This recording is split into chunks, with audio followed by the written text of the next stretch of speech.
Donovan Ricks had always been punctual. Punctuality was more than a habit. It was a discipline, a shield, a way to counter every stereotype that had ever trailed behind a black man in a suit.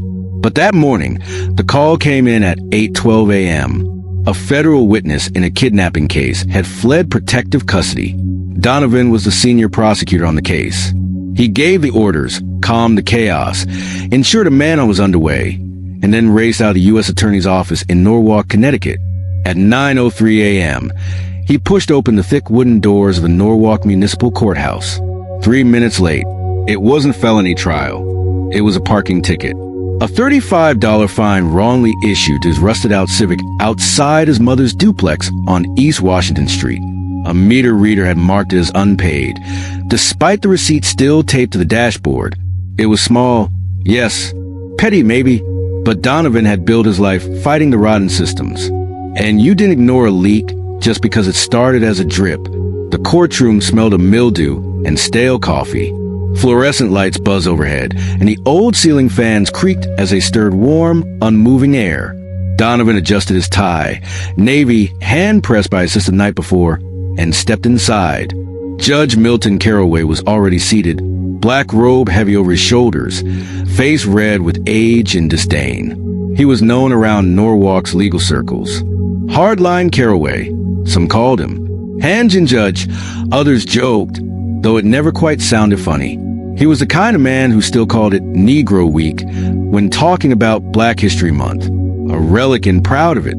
Donovan took 2 steps toward the front before Carroway's gravel-thick voice rang out. "You're late, Mr. Ricks." Donovan stopped. "Yes, Your Honor." "Aye." 3 minutes past the docket. That's contempt. Donovan blinked. "I apologize, Your Honor. I was—" Carroway didn't wait. He turned to his clerk. "Mark him down. $750. Due immediately." Gasps rippled through the courtroom. Donovan's jaw tightened. "Your Honor, with respect, I was responding to an urgent call from the U.S. Attorney's office." "Doesn't matter," Carroway barked. "This court runs on respect. You disrespect it, you pay." Donovan glanced around the room. 2 defendants, both white, had wandered in after him. One had yawned as he'd taken his seat.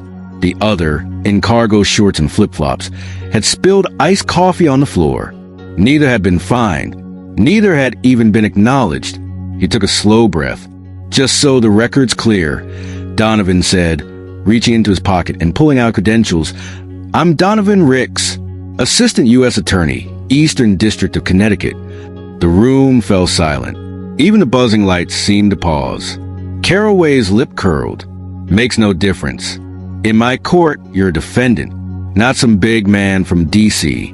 "I'm not from D.C., sir," Donovan replied evenly. "I grew up 2 blocks from here." That, more than anything, seemed to set Carroway off. His fingers drummed on the bench, fat and knotted, and his eyes narrowed. "You're fined," he said again, voice low now. "Take it up with collections." Donovan nodded slowly, like a man memorizing the moment. Not because of the money. He could pay $750. Hell, he could pay it 3 times over. But something had shifted, not just in the room, but in the air between him and the bench. That fine wasn't just a slap on the wrist. It was a message. As Donovan turned to take a seat, he noticed a young black woman 2 rows behind him clutching her toddler. Her eyes met his for a second, then dropped. An older black man in the back was gripping the edges of his seat, jaw set like stone. They'd seen this before, and so had Donovan. Only this time, the racist judge had found the wrong black man. He pulled out a small notebook, leather-bound, tucked always in his inner jacket pocket, and began to write, not about the ticket, but about the 2 white defendants who hadn't been fined, about the sneer on Carroway's face, about how racist judge finds black man would look on a headline, and how many times the system had hidden it behind legalese and silence. He stayed in the courtroom the rest of the morning, watched, tallied, case after case. A Latina woman fined $200 for a taillight. A white man let off with a warning. A black teenager fined for disorderly conduct, apparently for asking why he was being detained. Donovan wrote it all. He'd built a career on patterns. Patterns in financial crimes. Patterns in witness tampering. Patterns in corruption. This was no different. At 11:48 a.m., the final gavel came down. Carroway rose and left through a private exit. Donovan didn't move. He sat, watching the dust dance in the light that slanted to the high windows. 3 minutes late, 300 years deep, he could have walked out, paid the fine, forgotten it, let it be just another Thursday. Instead, he looked at the last sentence in his notebook, circled it once, and closed the cover. It read, "They will regret thinking the suit makes me less dangerous." Because what Judge Carroway couldn't know, was that Donovan Ricks wasn't just a black man in his courtroom. He was a storm in a tailored jacket, and the bench had just cracked. The courtroom held its breath. You could feel it. In the scratch of a pen that paused mid-stroke, in the squeak of a bench that suddenly didn't shift. The sound of time itself seemed to stall, like it was waiting to see what would happen next. Donovan Ricks stood tall, not because his legs weren't shaking. They were, not because the sweat wasn't beating just beneath his collar. But because everything inside him screamed that if he bent even an inch now, they'd never see him the same again. If he didn't hold this space, this courtroom would swallow him whole. He reached into the inner lining of his suit and pulled out the small leather-bound case with the gold emblem pressed deep into its surface. The assistant U.S. attorney badge caught the dull fluorescent lights above as he held it up. His voice was steady, firm, not raised, but somehow it silenced the room. "My name is Donovan Ricks," he said, eyes scanning the courtroom gallery. "I'm a federal prosecutor for the District of Connecticut." Judge Milton Carroway blinked. Just once. The same man who, just minutes ago, had pounded his gavel with self-righteous glee, barking about punctuality, decorum, and court order, now sat oddly still, like his mind was working overtime to recalibrate what he was seeing. But his face? Cold, unbothered, detached. There was no stammer, no correction, no sign of remorse for his $750 fine, no acknowledgement that 2 white defendants had arrived even later and hadn't been penalized at all. Just a faint twitch in his jaw. And then silence. No apology came. No recognition of the absurdity of the moment. Just that heavy, dangerous quiet. The kind that coats the walls when power knows it's been challenged but refuses to concede. The courtroom, however, noticed a woman in the front row, someone's mother, perhaps, lowered her reading glasses and looked at Donovan like she was seeing something she didn't think possible in this room. The clerk's fingers, still resting on the keyboard of the court's recording system, hovered midair, motionless. The bailiff, who hadn't blinked since the badge came out, shifted his stance just slightly, enough to betray that he too had sensed something had cracked. Donovan lowered his badge slowly, returning it to his suit pocket. The moment had passed, but the shift was real. He moved back to the benches and took a seat. It should have felt like victory, but it didn't, because even though he revealed who he was, not just a black man in a faded suit, not just another name on the docket, but a federal official who worked cases far more serious than parking tickets. The system hadn't blinked. Carroway hadn't flinched. That was what chilled Donovan to his bones. Not the fine, not the disrespect, but the certainty in Carroway's eyes. The certainty that power didn't need to explain itself. Not here. Not when the bench was yours. The rest of the court session felt like moving through fog. Donovan watched as a young Hispanic man tried to argue a noise violation, only to be slapped with a $300 fee before he'd even finished his sentence. The judge barely looked up. Then came an older white woman with a stack of late property taxes. She stumbled over her words. Confused, apologetic, Carroway waved her off with a mild warning and a thin smile. Then a black teenager, maybe 16, showed up with his mother, charged with loitering outside a drugstore. Carroway raised his voice, lectured him about the path he was on, and slapped him with a $250 fine in community service. Donovan's pen moved quietly against his notepad. Names, charges, fines, patterns. He wasn't just watching injustice. He was documenting it. The courtroom had gone back to business as usual, but it hadn't escaped anyone that something seismic had occurred. Donovan was no longer just another black man in a courtroom. He was a federal official who had been publicly humiliated by a racist judge and had responded with calm, quiet exposure. Yet, even when confronted with authority, Carroway hadn't relented. If anything, he doubled down. The fine still stood unapologetically. By the time the session ended, Donovan's notepad was half full. The data was forming a shape, one that couldn't be denied. Disparities, prejudices, repetition. He rose from the bench, nodded politely to the stunned clerk still seated behind the computer, and walked out the courtroom doors. But this time, he didn't head for the exit. He turned left, walked past the vending machines, past the staircase, and into the small hallway that led to judicial administrative offices. The same hallway that Judge Carroway would use when exiting from the side door of his courtroom. Donovan stood there, waiting, unmoving. And sure enough, 5 minutes later, the judge emerged, flanked by his clerk and an aide. Their footsteps paused when they saw him. "Good afternoon, Your Honor," Donovan said, voice firm but calm. Carroway met his eyes. For the first time, he really looked at him. "I'll be seeing you again," Donovan added, then walked past. The words weren't a threat. They were a promise. Because what had happened in that room wasn't going to be buried under bureaucracy and silence. Not this time.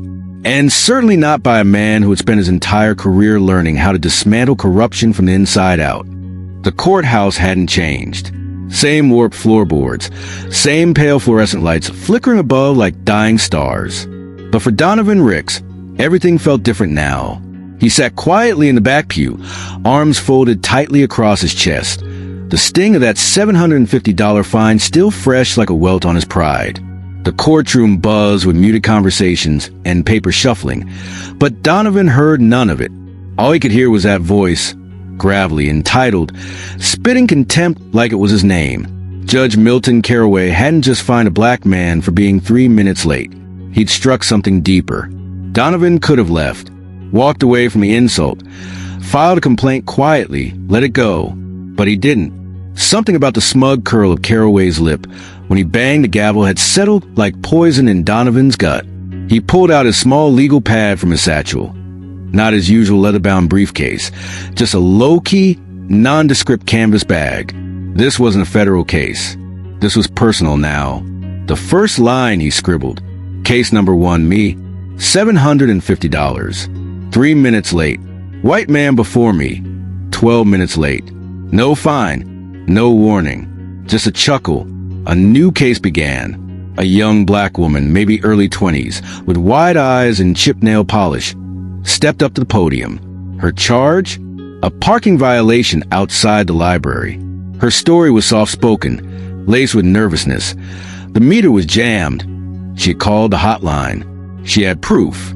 Judge Carroway didn't even glance at it. "Ignorance is not a defense," he muttered, before slapping her with a $300 fine and adding $50 for obstructing court time. Donovan's pen moved like it had its own motor. Case number 2, Miss L. Taylor. 2 minute over meter. Jammed. $350 total. White male defendant. Similar violation last week. Dismissed. By the time court was adjourned 2 hours later, Donovan had filled 3 pages. His entries were meticulous. Names, timestamps, comparison notes. Some disparities were subtle. Others were glaring. But a pattern was already emerging. The court clerk called it a day, and the courtroom began to empty. Donovan didn't budge. He glanced back at the judge's bench. Empty now, the chair still slightly swiveled. He imagined Carroway's voice echoing in the wood, smug and unapologetic. Racist judge finds black man. But it wasn't just about one man. It was a system dressed in robes, draped in authority and sharpened by bias. Donovan's fingers tightened around the pen. He wasn't new to this. He'd prosecuted gang leaders, corporate scammers, corrupt sheriffs. But this was the kind of rot that hides in plain sight. He exited the courtroom, his footsteps measured, almost ritualistic. He passed the wall where photos of judges past and present hung. Black and white portraits stared down at him. All white, all men, except for 2 women added in the past decade. Carroway's photo was dead center, Same glare, same tight smile. That kind of face didn't just judge cases. It judged lives. Donovan made his way out to the courthouse steps where the sun now broke through the clouds, bathing the sidewalk in an ironic warmth. He paused, breathing deep. "Hey, you okay?" The voice startled him. A security guard, young Latino, with a genuine look of concern in his eyes. Donovan gave a short nod. "Long day," he replied. The guard nodded knowingly. "Courtroom 2A, huh? Judge Carroway doesn't like to be kept waiting." "No," Donovan said, voice steel. "He doesn't like black men who don't bow." The guard didn't answer, but he didn't look surprised either. Donovan crossed the street, entering a small coffee shop across from the courthouse. It was quiet, just the hum of a lone espresso machine and the distant shuffle of pastries being restocked. He ordered black coffee and took a seat near the window, his legal pad resting on the table. He opened again and reread every line, every case, every discrepancy. It wasn't paranoia. It was data. He flipped to the back page and began a new header. Systemic tilt.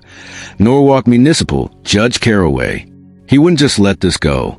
Not like every other time someone told him to pick his battles, or let it slide for the sake of professionalism. He pulled out his phone and opened his encrypted work notes app. In it, he began typing up summaries from his legal pad, digitizing the details, adding timestamps, references, any cross comparisons he could find from public court records. He'd build this like a federal case, because that's what it was. Across the room, a television buzzed softly above the counter. A news anchor reported on a tech CEO's trial out in San Francisco. No mention of Norwalk. No mention of quiet injustices playing out in aging courthouses. No mention of a black man being fined for 3 minutes that weren't his fault. Donovan took a sip of coffee. Bitter, burnt, but he didn't grimace. It fit the mood. He texted someone from his team, Mara Dixon, his supervising AUSA. Need to talk. Judicial bias issue. First-hand evidence. She replied in under 10 seconds. Come in tomorrow. 8 a.m. Bring everything. Everything. Donovan stared at the word. His fingers hovered over the keyboard, and he slowly typed back. I will. I'm building something. Then he stared out the window again, across at the courthouse. The same building where justice was supposed to be blind, but always seemed to squint when it came to men who looked like him. He thought of his father, a preacher who used to say, there's God's law and there's man's law. The problem starts when man's law forgets it ain't God. Donovan was going to remind them, but first he'd build a case. Quietly, thoroughly, brick by brick, because Carroway may have fined him for being late, but what he really punished was his presence. And that mistake would cost him more than $750. The next morning, Donovan Ricks returned to Norwalk Municipal Court, not as a defendant, but as a man with a mission. Gone was the quiet, apologetic posture from the day before. Today, he walked with the composure of someone who had carried sealed indictments through gang territory, deposed mob enforcers, and argued before federal judges in cases that changed lives. Today, he wasn't there to contest a parking ticket. Today, he was a storm. He wore the same charcoal suit from yesterday, pressed and repaired overnight. A faint crease still clung to the shoulder from where he'd leaned against the precinct wall after the incident. His shoes were polished. The briefcase at his side was scuffed but battle-tested, and clipped to his breast pocket was his federal badge, gleaming under the pale New England sunlight. The courthouse buzzed with its usual morning rhythm. The low thrum of legal clerks clicking pens, tired lawyers mumbling through coffee, and bailiffs giving half-hearted commands. But when Donovan pushed open the courtroom doors, the temperature seemed to shift. Conversations faltered. Eyes tracked him from bench to bench. Even the ceiling fan seemed to slow. Inside sat Judge Milton Carroway. A gavel rested in his thick hand, but it wasn't a symbol of justice today. It was a weapon, a blunt force instrument wielded by a man used to no resistance. His black robe was pristine, his buzz cut neat as ever, and his eyes betrayed nothing. But when Donovan walked in, badge prominently displayed, the corner of Carroway's mouth twitched, just slightly. Good morning, Your Honor, Donovan said calmly, stepping past a wooden barrier and directly into the weld court. The bailiff shifted. "Sir, you'll have to—" "It's all right," Carroway interrupted, not taking his eyes off Donovan. "Let him speak." Donovan placed his briefcase on the podium and opened it with sharp click. The sound echoed in the hushed courtroom like a rifle chambering around. From it, he pulled a thick folder, documents, transcripts, timestamp photos, fine amount highlighted in yellow, and finally, a leather badge wallet. He flipped it open for all to see. "I'm Donovan Ricks," he said, his voice projecting cleanly. "Assistant United States Attorney for the District of Connecticut. I prosecuted federal racketeering cases in Bridgeport, took down a drug ring in Stamford, and was on a call with the FBI's Joint Task Force the moment I was fined $750 for arriving 3 minutes late due to an emergency kidnapping operation." The room held its breath. Even Carroway didn't interrupt this time. "I've reviewed yesterday's docket. 2 white defendants, one late by 5 minutes, the other by nearly 10, were waived with verbal warning. No fines, no scolding, certainly no contempt charges. I, a black man, was immediately fined. No discussion, no consideration." He leaned forward slightly, eyes steady. "Racist judge finds black man." Donovan said slowly, clearly, "That's what they'll print." Murmurs rippled through the courtroom. A woman in the back gasped. A young public defender glanced at her notes, then at the judge, then back again. Carroway cleared his throat, lips pressed into a thin, hard line. "This is highly irregular, Mr. Ricks." "What's irregular?" Donovan countered. "Is the pattern of judicial behavior I'm about to submit to the Judicial Review Board. What's irregular is the difference in treatment between black defendants and white ones under your courtroom." He gestured to the gallery. "I've sat here for over 2 hours, just documenting. Black man charged $300 for a broken taillight. White man, same offense, $40 and chuckle. Black teenager fined $200 for jaywalking. White couple, same street, same week, let off with a smile. This isn't anecdotal. This is systemic." The silence that followed was heavier than any gavel drop. Donovan closed his briefcase, his voice quieter now but no less firm. "The law doesn't bend based on complexion. It doesn't yield to a man's history, only to his authority. But when that authority turns bias into policy, that's no longer law. That's tyranny in robes." Carroway straightened, gripping his gavel tightly. "You're out of line, counselor." "No, Your Honor," Donovan said, meeting his gaze. "I'm exactly where I need to be." He turned and walked away, not waiting for permission or protest. The room parted for him like water around a steady ship. Someone clapped just once before realizing where they were. Another voice whispered, "Did you see his badge?" Outside, Donovan didn't stop walking until he reached the courthouse steps. He paused there, letting the cool morning breeze cut through the adrenaline that surged in his veins. Below him, Norwalk bustled like it always did. People on sidewalks, cars at crosswalks. But he knew something had shifted. He hadn't raised his voice. He hadn't made threats. He didn't have to. The badge and what it represented had spoken louder than rage. Inside, Judge Carroway sat frozen at the bench. The courtroom still stunned. The words "racist judge finds black man" echoing like a verdict not yet delivered, but inevitable. This was only the beginning. Donovan Ricks wasn't the kind of man who filed complaints lightly. He believed in systems, broken or not. He believed that justice, even when bruised, could still stand on its own if enough people leaned in to hold it up.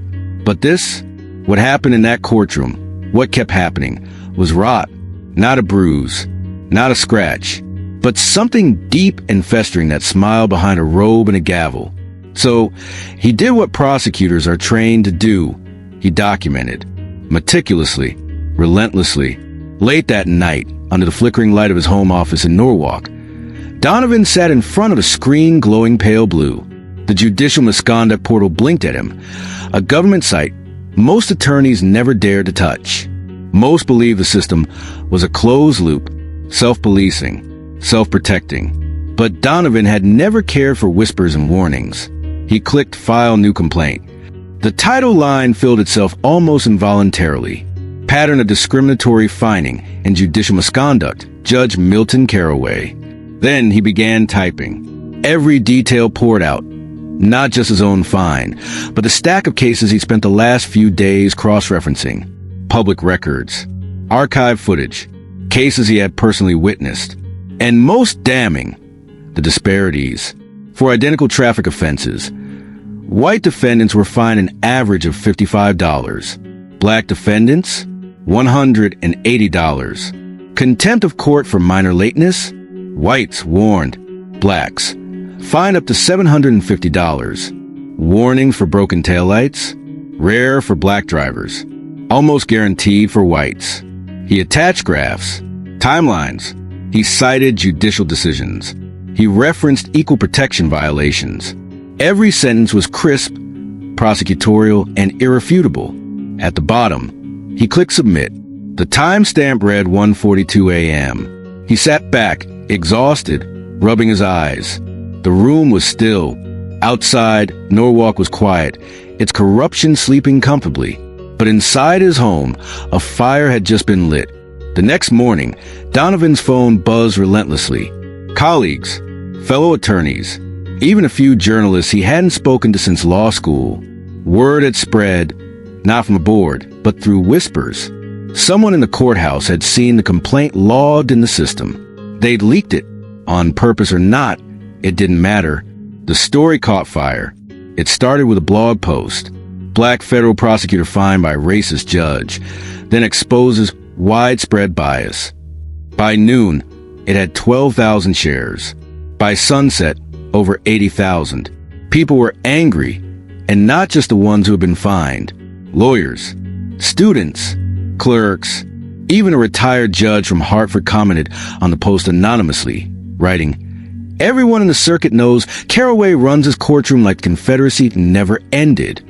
By the end of the day, Donovan's name was everywhere, and so was the phrase, "Racist judge finds black man."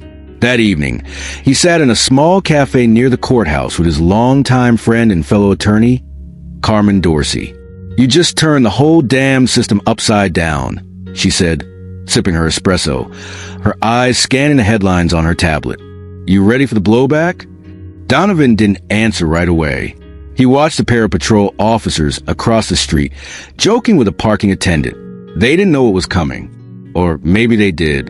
"I'm not doing this for headlines," he said quietly.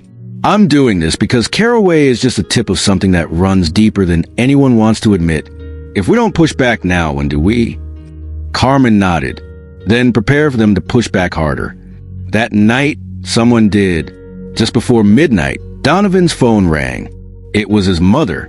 Her voice trembled. "Baby, they came." "Who came?" he said, already on his feet. "The police," she whispered. "3 of them. Said they had a warrant. I asked to see it. They ignored me. Tore through everything. Said someone tipped them off about drugs." Donovan's stomach dropped. "Did they find anything?" "Of course not," she said, her voice sharper now, hurt laced with rage. "But they made sure to break every frame in the living room. Your father's Navy photo? They stepped on it. The one of you graduating from law school? Gone." Donovan's throat tightened. "I'm coming over." "No," she said. "Stay put. This isn't random. This is a message. And I think I know who it's from." Donovan didn't sleep that night. Instead, he stared at the complaint again. Every word, every number, true, justified. But it had painted a target on his back. And now on his family's too. Still, he didn't flinch. Because this wasn't just about his mother. Or himself. This was about the dozens, maybe hundreds, who had passed through Courtroom 2B and never had the voice, badge, or platform he did. The system had always demanded silence from people like him. But silence had never gotten anyone free. And Donovan Ricks had no plans to be quiet. The first punch from the system didn't come in court. It came at 2:37 a.m. Donovan Ricks jolted awake in his bed to the shrill cry of his cell phone vibrating violently against his nightstand. He rubbed the crust from his eyes, adrenaline already flaring in his chest. It wasn't unusual for the U.S. Attorney's office to call at odd hours. But this wasn't them. The screen flashed. "Mom." He answered immediately. "Mama?" But it wasn't her voice on the other end. "This is Officer Tebow from Norwalk PD," said a gruff, indifferent tone. "We just completed a raid at 1286 Roosevelt Drive." Donovan sat upright. "That's my mother's house." "What raid? What the hell are you talking about?" The officer hesitated for half a breath too long. "Anonymous narcotics tip said the resident was hiding distribution quantities of fentanyl. We had a no-knock warrant. Place is clear now." Donovan's stomach turned. "You raided an elderly black woman's house in the middle of the night based on an anonymous tip?" "No drugs found," the cop continued, almost bored. "But the search was executed legally. You can file a complaint if you want." And just like that, the line clicked dead. Donovan stared at the phone for a moment, pulse racing, then launched out of bed, dressing in 30 seconds flat. A cold sweat clung to his spine as he grabbed his car keys and tore out his apartment like the world was burning, because part of it was. The drive to Roosevelt Drive was a blur of red lights, empty streets, and curse words muttered under his breath. The neighborhood, once quiet and tucked away, now pulsed with the aftermath of blue lights and broken silence. When Donovan turned onto Block, his headlights caught the scene. His mother's front door was hanging open, nearly torn from hinges. One of the porch lights had been shattered. A few neighbors lingered on their lawns in robes and pajamas, whispering behind cupped hands. He slammed the car door shut and sprinted up the path. "Mama!" he shouted, stepping over a broken potted plant and a stack of scattered newspapers. Inside, the living room looked like a hurricane had ripped through it. The floral couch cushions had been slashed. Cabinet drawers hung open, their contents dumped onto the floor. Family portraits were shattered, glass crunching under Donovan's shoes as he stepped further in. And in the center of it all, seated on the love seat with her arms wrapped around herself, was Miss Thelma Ricks, his mother. "Mama," he whispered, dropping to his knees in front of her. She looked up slowly, eyes glistening but dry. The kind of stare that said the tears had already run out. "They came like they were hunting something, baby," she said softly. "Kicked the door in like I was some kind of monster. Didn't ask no questions. Just shouted, pushed, and wrecked my house like it was trash." Donovan swallowed the lump rising in his throat. "Are you hurt?" She shook her head, but added, "They knocked over the table with the pictures. Your daddy's photo. That one you loved so much." He turned and saw it. The framed black and white photo of his father, Theodore Ricks, a barber, a community man, and a giant in Donovan's memory, lay cracked in half beneath the TV stand. One side showed his father's face.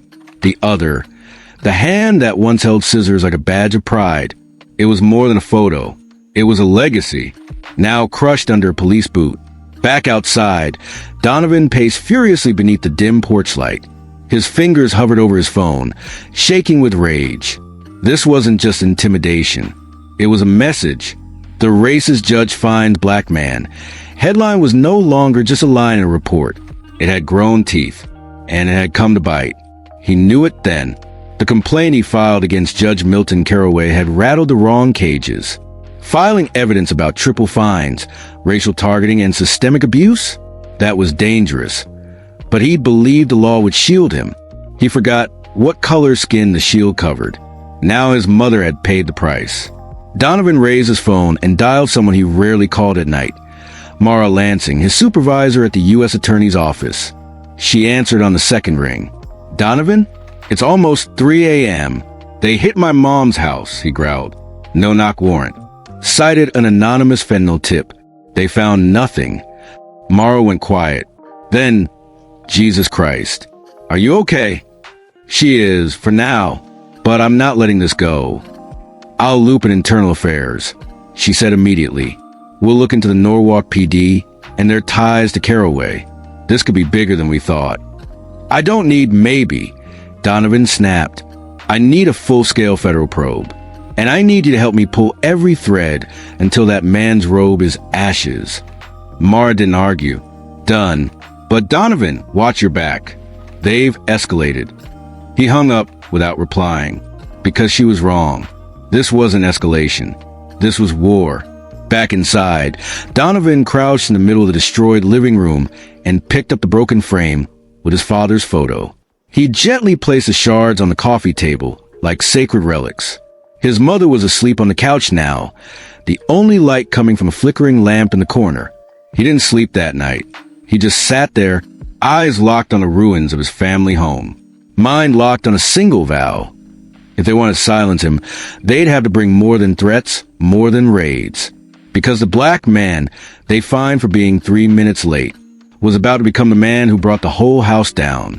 The morning air in Norwalk was heavy, not with fog, but with the weight of something stirring. For days, Donovan Ricks had moved in silence, compiling evidence, watching his world tilt further out of balance.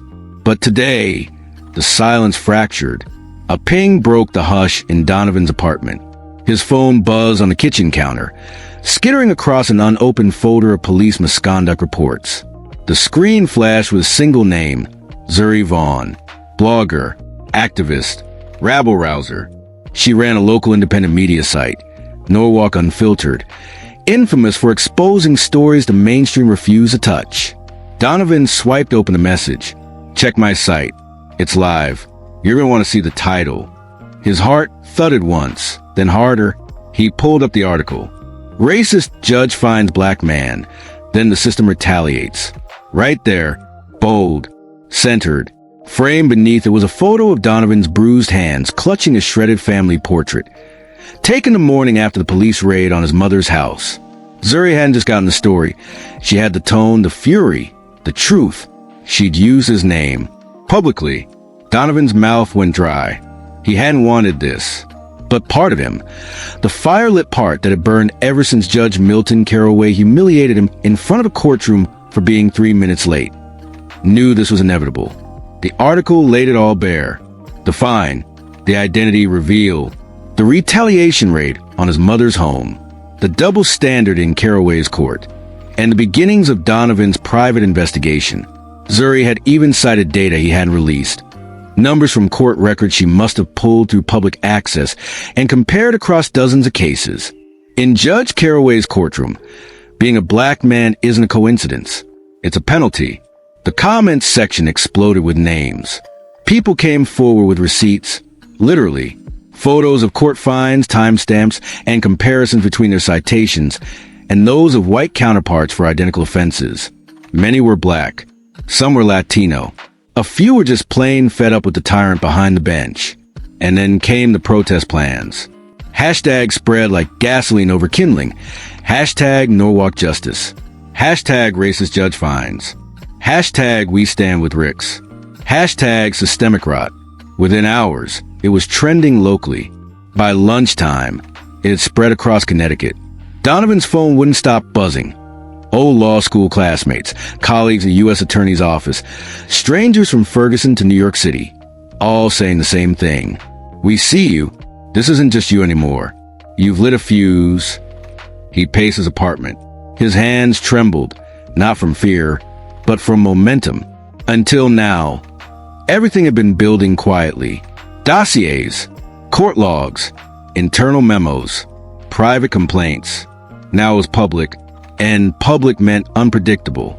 Around 3 p.m., Donovan slipped on a dark blazer, grabbed a USB loaded with more evidence, and made his way toward Norwalk Civic Plaza. He wasn't planning to speak. He just needed to feel the crowd, to see if this wasn't just noise but movement. As he approached, he could hear the chant. No more fines or color lines. No more fines or color lines. A crowd of about 100 had gathered. Students, elders, clergy, mothers pushing strollers. A few had printed out pages of Zuri's article and held them up like protest signs. And then he saw Zuri herself. Braids, combat boots, megaphone in hand. When she spotted Donovan, her eyes locked with his. She nodded, then lifted the mic. They tried to find him into silence. They raided his mama's house. They tried to drown him in a river of lies. But here he is, a black man who fought back. The crowd roared. Zuri handed Donovan the mic. He didn't take it right away. He wasn't a protest speaker. He was a prosecutor. Used the courtroom's affidavits, cold facts, Not fire, but the fire was needed now. He raised the mic. My name is Donovan Ricks. I am an assistant U.S. attorney for the District of Connecticut. And I'm telling you right now, I wasn't fined for being late. I was fined for being a black man in a white man's courtroom. And I will not let this system keep doing that to anyone else. The plaza ignited. Phones went up. Applause erupted. Behind the cheers, though, Donovan felt something colder, something crawling just beneath his ribs. Exposure. He was officially a target now. That night, his photo was on the local evening news. NBC Connecticut did a segment on Carroway's history. One guest called him a relic of Jim Crow with a bench and a robe. A petition to suspend the judge hit 40,000 signatures by midnight. But at the edge of that celebration was something darker. A white SUV sat parked outside Donovan's apartment building, headlights off. He noticed it on his third-floor balcony around 2 a.m. It didn't move for over an hour. He called it in anonymously, just to be sure. As he climbed back into bed, he realized this wasn't just a fight over a courtroom anymore. This was war. And in Norwalk, Connecticut, that war had just gone loud. The rain had just begun to fall in Norwalk when Donovan Ricks pulled his Buick onto the state highway. The wipers squeaked across the windshield, a rhythmic swish, almost masking the noise in his mind. The chants from the protest, a vibration of his phone from media requests, and the echo of his mother's trembling voice after the raid. His hands gripped the wheel tighter than necessary, knuckles pale. He was tired, not from lack of sleep, but from the constant bracing, from pretending he was okay. From acting like being a black man in America, even one wearing a federal badge gave him immunity from the sickness buried in the system. The highway curved gently toward the Connecticut River, slick from drizzle. A billboard for a law firm blinked past in his peripheral vision. He barely noticed it until the headlights appeared behind him. Close. Too close. Donovan checked his rear view mirror, brow furrowed. A truck. Old. Mud streaked. No plates on the front. He blinked, heart rate rising. Probably nothing. The truck pulled into the left lane, even with him now. Donovan turned his head just as the driver's face caught the glow of streetlights. Bald cap pulled, low mouth twisted into something between a smirk and a sneer. Then the impact. It was not a tap. It was a violent shove. Metal shrieked as Donovan's car fishtailed. Tires screamed against the pavement. He yanked the wheel right, but too late. The Buick spun, hit the guardrail, and flipped. For a moment, the world stopped. The weightlessness was surreal, like falling through space. Then gravity caught him, and the car hit the riverbank like a dropped anvil. Boom! Window shattered. Water surged in. Donovan gasped, pain screaming in his ribs. Blood trickled down his forehead. The car was half submerged, tilted at an angle, water sloshing in through the broken windshield. He fumbled for the seatbelt. It would not budge. The river crept higher, crawling over his chest. Donovan's mind flashed, not to the courtroom, not to the judge, but to his mother's kitchen, to the smell of her sweet potato pie, to Tasha's laugh, to being 10 years old dancing to Earth, Wind, and Fire on linoleum. No, he was not dying here. He braced his legs and kicked the window. Once, twice, until the glass gave. Water flooded in. He twisted, pulling himself out, lungs burning, vision blurring. He surfaced, gasping, waves slapping against his face. The truck was gone. The bridge above empty, silent. The current was stronger than expected, tugging at him like a cruel hand. He kicked, fought, gritted his teeth against the cold. Somehow he reached the shore, dragged himself onto the muddy bank, and collapsed, coughing up river water, every muscle screaming. He rolled onto his back, soaked and shivering, staring at the dark sky above, his breath ragged. For a long moment, Donovan did not move. He could have died. Someone had tried to kill him. And not just someone. This was not random. It was calculated, timed, retaliation. His car, off the bridge, after the protest exploded, after the blog post lit the fuse. This was Carroway. It had to be. Racist judge finds black man, then sends a message with steel and fire. Donovan staggered to his feet, dripping, stumbling toward the road. His phone was gone, swallowed by the river, but his will remained. A fisherman found him an hour later, soaked, bruised, bloodied, limping barefoot along the shoulder. A survivor with murder behind his eyes. "You okay, son?" the man asked, voice hoarse. Donovan did not answer. He just nodded barely and asked for a ride to the federal building. When he arrived past midnight, shivering in the lobby beneath humming fluorescent lights, the guard at the front desk nearly dropped his coffee. "Mr. Ricks, are you all right?" Donovan's eyes were bloodshot. His shirt clung to him like a second skin. His shoes were gone. His lips split. He looked like a ghost. "I need access to the surveillance logs. And I need a federal recorder. Right now." The guard did not ask questions. Upstairs in his office, still damp, still shaking, Donovan stared at the wall of notes he had pinned up over the past week. Photos, case files, names. One name circled and read again and again. Carroway. He pinned a fresh headline to the wall with shaking hands. Federal Prosecutor. Nearly killed in river crash. It was not enough. Not yet. He pulled out a fresh legal pad and scribbled 3 words in bold, underlined them twice. "This means war." And beneath it, one more line. "He wanted me silenced. He will get the opposite." Donovan sat down, soaked pants dripping onto the floor, pulled his laptop closer, and began compiling. Vehicle records, anonymous tip calls, patrol shifts from that night. If Carroway wanted a battle, Donovan would give him hell. And next time, he would not just survive. He would expose every single man who thought his black skin meant his life was expendable. Because now, it was not about a fine. It was about justice. And justice was personal. The Norwalk Municipal Courthouse still looked different on the morning of the hearing. Same chipped concrete steps. Same faded flag flapping half-heartedly in the autumn wind. But for Donovan Ricks, it might as well have been a battlefield. This time, he wasn't walking in late. He wasn't walking in quiet. He was walking in with purpose, and with evidence that could bury a man who had once towered above him on the bench. Donovan adjusted his tie in the reflection of the glass door.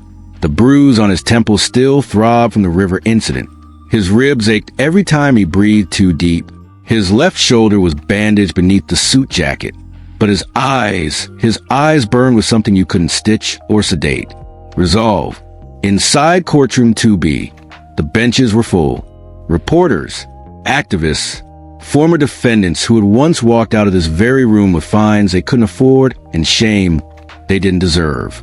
The air was dense with anticipation, like the room itself had been holding its breath since that day Donovan was fined for being 3 minutes late.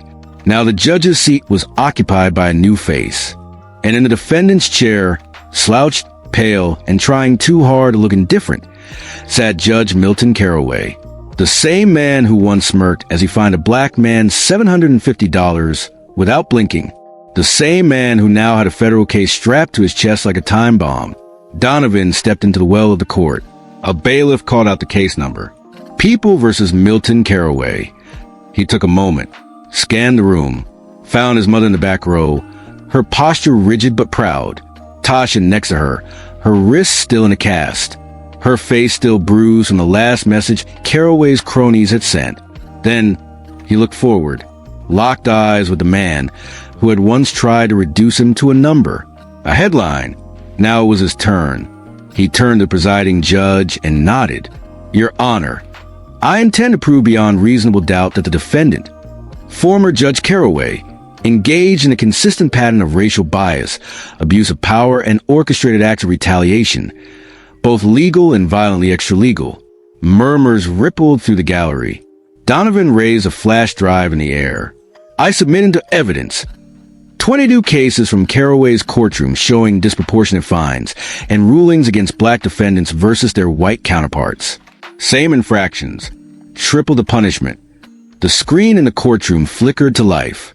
Charts, graphs, side-by-side comparisons, names, dates, fines. A $35 parking ticket for a white man, $250 for a black teen, a warning for a white woman late to court, a $600 contempt charge for a black veteran who was 5 minutes behind. Line by line, the system unfolded, and it all pointed to one man. But Donovan wasn't done. "Exhibit B," he said, sliding a transcript to the bailiff. A sworn affidavit from a former court clerk, Andrea Malice, who overheard Judge Carroway instruct bailiffs to make an example out of these loud ones when referring to black defendants who try to protest their treatment. Gasps echoed. Some eyes widened. Some narrowed. Carroway's jaw clenched. He shifted in his seat, hands ringing beneath the table. And then came the final blow. Donovan pulled out a digital recorder. Press play. Carroway's voice crackled through the speakers. I don't care if he's a prosecutor or a janitor. You show up late in my courtroom, especially if you're black, you get crushed. Period. Silence.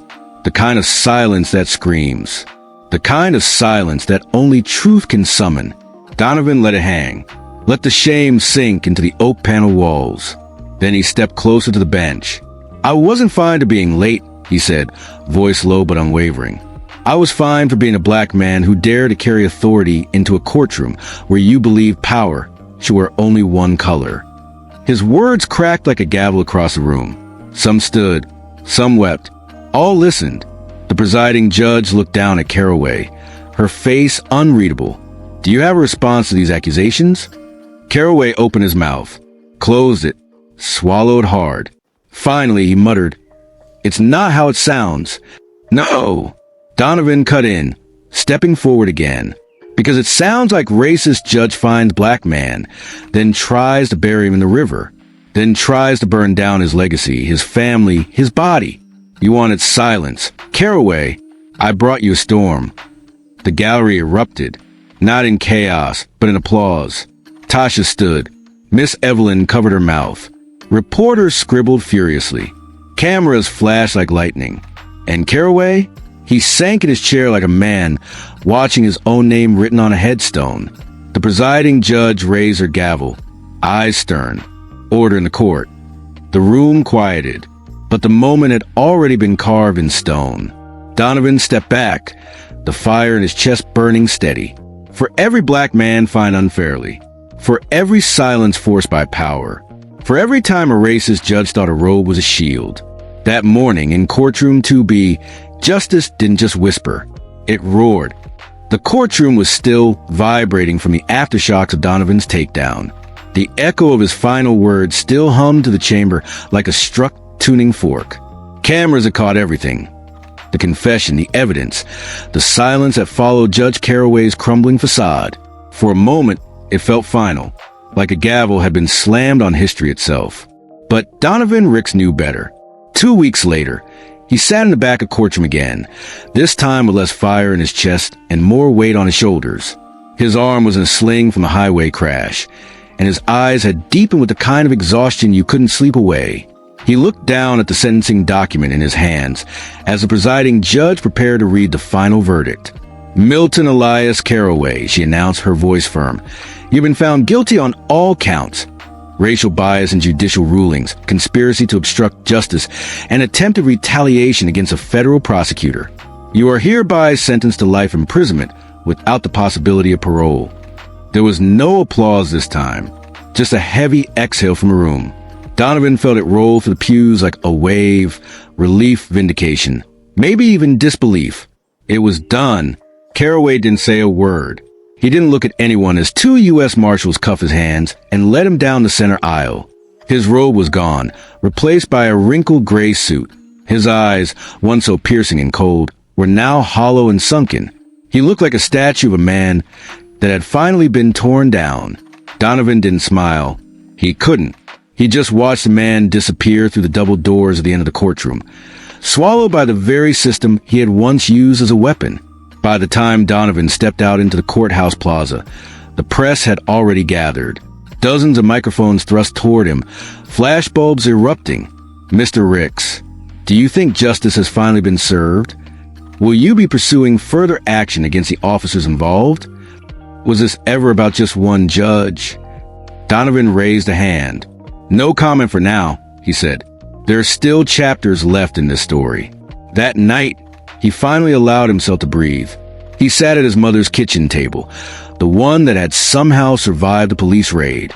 Miss Evelyn was asleep in the recliner. Tasha curled up on the couch beside her. It was quiet, the kind of quiet that had music in it. He sipped a glass of bourbon and opened his laptop. He had planned to write a statement, a final word for the people who had marched beside him, for the ones who were still afraid to speak. But before he could finish the first paragraph, his phone rang. Blocked number. He hesitated, heart crawling up his throat, then answered. "Donovan Ricks," he said. A beat of silence. Then a voice he hadn't heard since the courtroom. "Drop everything, or your sister won't see another sunrise." Donovan froze. "Who is this? You know who this is. You think it ends with a verdict? You think a sentence stops loyalty?" The line went dead. He stared at the phone, his grip tightening until the screen cracked in his hand. Donovan shot up from his chair, rushed to check on Tasha. She was still asleep, peaceful. Miss Evelyn stirred but didn't wake. He locked every door and window, then grabbed the gun from his safe in the hall closet. His hand was shaking. Not with fear, with fury. They were still out there. Carroway had been the face, but the roots went deeper. Former cops, loyal court clerks, dirty lawyers, people who had built their lives under his shadow, feeding for his protection. Now, they were untethered, desperate. Donovan returned to the living room, sat in the dark, and waited. He knew the system. He knew retaliation. And now, the war wasn't in court anymore. It was personal. It was blood for blood. At sunrise, he dialed a familiar number. Mara Dixon, his old contact from the Justice Department, picked up on the second ring. "I need surveillance," he said. "Tasha's life is in danger. I just got a threat." "Jesus, Donovan. I thought this was over." It was never just Carroway. We both knew that. There was a pause, then the rustle of Mara grabbing a notepad. "All right, give me everything. We'll move fast." And Donovan, "Yeah, watch your back. You took down a judge. Some of these people would rather die than see that as a precedent." Donovan looked out the window as the morning fog lifted over Norwalk. He nodded. "Then I guess we give them a new precedent." And with that, the next chapter began, not in a courtroom, but in the streets, in the shadows, where justice wasn't handed down but carved out, inch by inch, by those who refused to be quiet. Not just for himself, but for every black man ever fined, ever dismissed, ever crushed by a system that smiled while it did it. Because sometimes guilty wasn't the end. Sometimes it was just intermission. The courtroom still echoed with the force of the verdict. Judge Milton Carroway, once untouchable, had been sentenced to life without parole. Donovan Ricks should have felt victorious. And for a moment, he did. The standing ovation, the look of quiet rage on Carroway's face, the reporters flooding outside, hungry for comment. It was everything a man fighting for justice could hope for. But victories, he knew, were temporary, especially when you challenge power. Donovan sat alone in his office that night, the blinds drawn, the lights dimmed to a single lamp casting long shadows. His shoulders still throbbed from the car crash weeks ago. He hadn't slept properly in days. Coffee had gone cold beside a stack of printed reports, evidence he was preparing to send to the DOJ. He wanted this win to ripple. He wanted accountability, not just for Carroway, but for every judge who thought they could get away with it. His phone buzzed. Blocked number. He stared at it for a beat too long, then picked up. No one spoke at first, just faint breathing. Then came the voice, low, familiar, soaked in menace. "Drop the case, Ricks, or your sister won't see another sunrise." The phone slipped slightly in his grip. His mouth went dry. "What did you just say?" But the line had gone dead. Donovan leapt from his chair, heart pounding like a drum. He speed-dialed his sister, Ava, who worked night shifts at the local clinic. No answer. Once. Twice. Straight to voicemail. "Ava, it's me. Call me back. Now. Please." He grabbed his coat and badge, gun holstered beneath his blazer. He raced through the empty halls of the U.S. Attorney's office, down the stairs two at a time, out into the biting Connecticut night. The streets were still slick with rain, streetlights casting golden halos on the pavement. 15 minutes later, he skidded into the clinic parking lot. Her car wasn't there.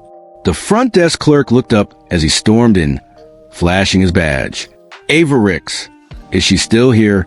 The clerk frowned. She clocked out 20 minutes ago. Said she was headed straight home. Donovan barely thanked him before turning on his heel. He called again as he raced back to his car. Still nothing. He floored the gas, eyes darting between the road and his phone screen. When he pulled up to Ava's small two-story home on the east side of Norwalk, the porch light was off. Odd. She always left it on. He reached for his weapon, easing it from the holster, and crept up the steps. The front door was ajar. His heart dropped. He pushed it open slowly. "Ava," he called. "It's me." Silence. The living room was trashed. Cushions slashed. A chair knocked over. Picture frames shattered across the floor. He stepped around the glass carefully, his gun raised. Then he heard it, a soft cry. He moved toward the sound, down the hallway, into the kitchen. There she was. Ava, gagged and zip-tied to a chair, a bruise blooming beneath her right eye. Donovan rushed to her, tearing off the gag, pulling a pocket knife to cut the ties. "Are you hurt?" She nodded weakly. "They're gone. 2 of them. They said to give you a message." He didn't need to hear it. He already had. She winced as he helped her stand. "I'm calling Mara. We're getting you protection tonight." He helped her to the couch, then made the call. Mara Dixon didn't hesitate. Within 20 minutes, agents were at Ava's house. One tended to her injuries while the rest swept the property for evidence. Donovan paced the porch, rage boiling beneath his skin. It wasn't over. The sentencing hadn't ended it. The system was fighting back, and now it was personal. Inside, he looked through the mess for any clues, and found one. A burner phone. It had been left on the counter. A message displayed on the screen. "We see you, prosecutor. Back down, or bleed." Donovan handed it to one of the agents, jaw tight. He turned to Ava, who now had an ice pack pressed to her cheek. "I'm sorry," he said quietly. She looked up. "Don't be. You were right to stand up. Just don't stop now. Not because of me." Her voice, steady despite the pain, became the anchor Donovan needed. He stood in the center of that ruined kitchen and made a silent vow. They wanted him quiet. They wanted fear. They were about to get fired. The auditorium was packed. Not a courtroom this time, but a conference hall commandeered by federal investigators.